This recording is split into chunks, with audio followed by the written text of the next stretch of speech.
Thank you so much.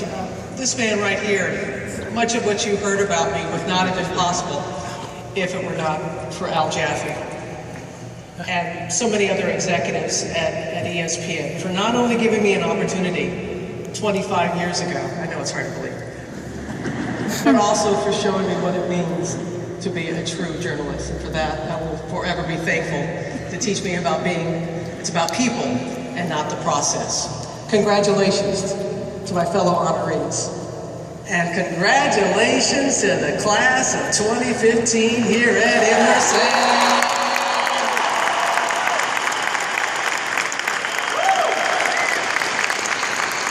That's what I'm talking about. My soon-to-be fellow graduates here at Emerson. You don't have to call me Dr. Roberts, you can call me Robert, okay? You know, I was thinking, what could I possibly give you for a gift, graduation gift, and for your families as well? And I racked my brain and I said, you know what? How about a short commencement speech? Okay, you didn't have to whoop too much, all right? No, I don't have a prepared script. There's nothing on the teleprompter. I just want to speak for a bit from the heart. Because today is about you. It's about coming up on this stage, receiving your hard-earned degree, and celebrating with your family and friends and loved ones. Today is it's just an exciting day, a mixture. Because one chapter in your life is ending and another one is beginning.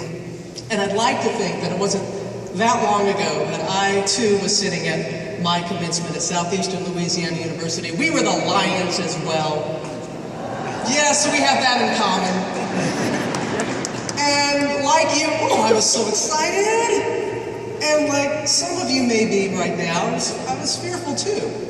Because I didn't have a job waiting for me. And I was eager to start my career, but to start your career, you need a job.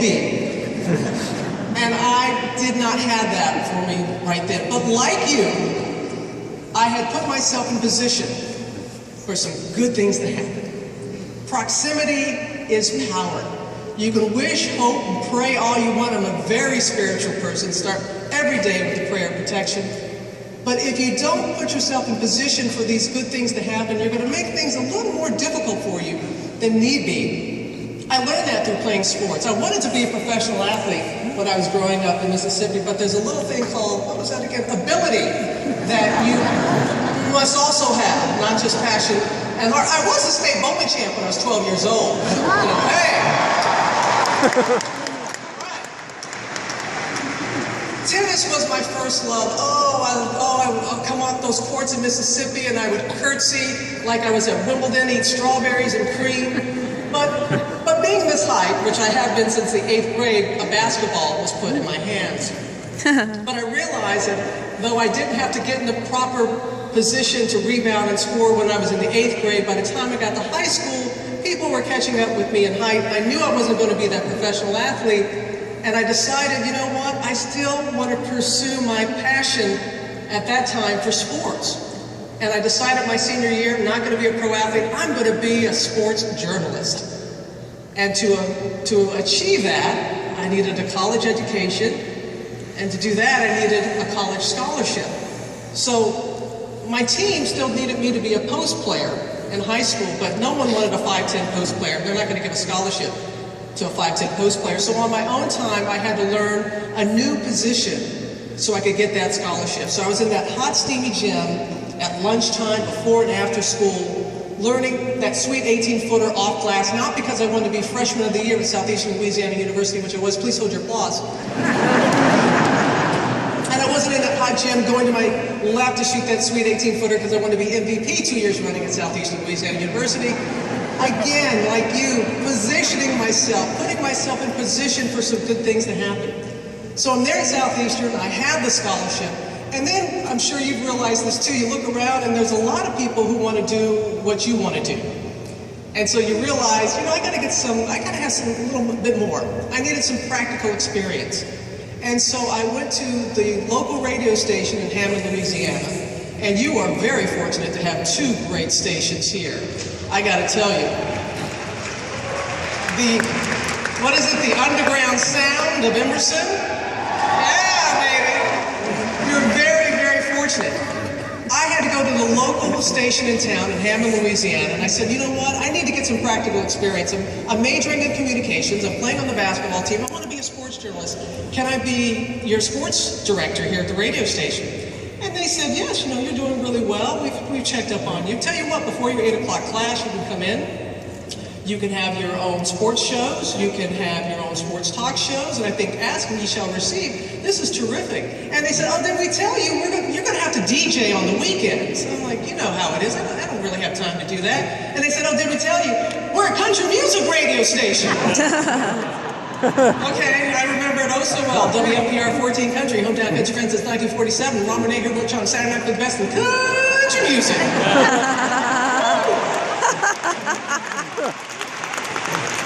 My fellow graduates, by any means necessary.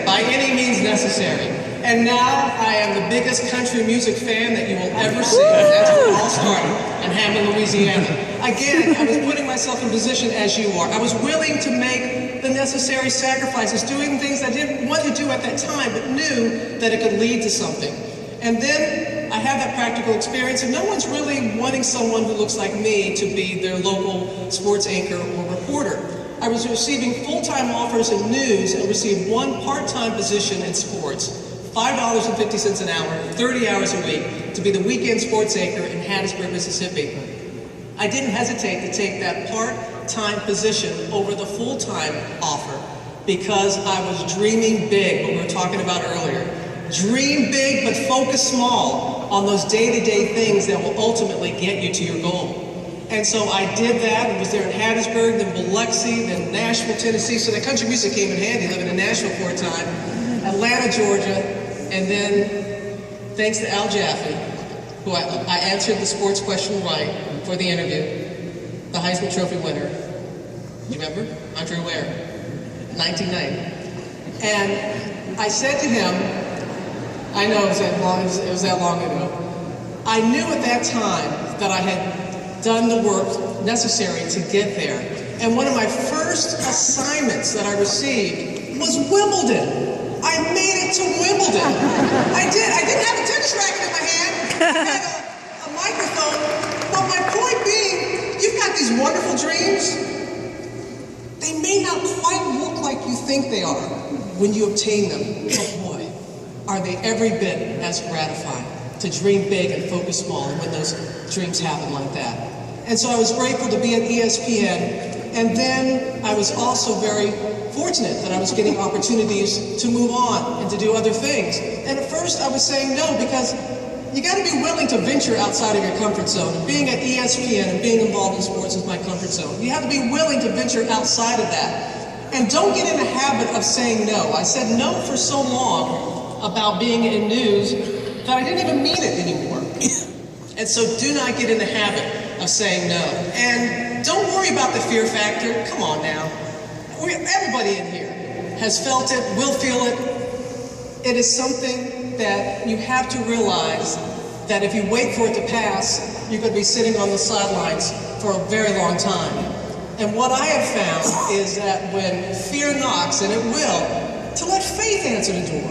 Let faith answer the door when fear comes knocking. I do not know what it is that you want to do. I don't know your hopes and dreams. Only you know that. But I do know that you put yourself in position for great things to happen to you. This faculty, the best.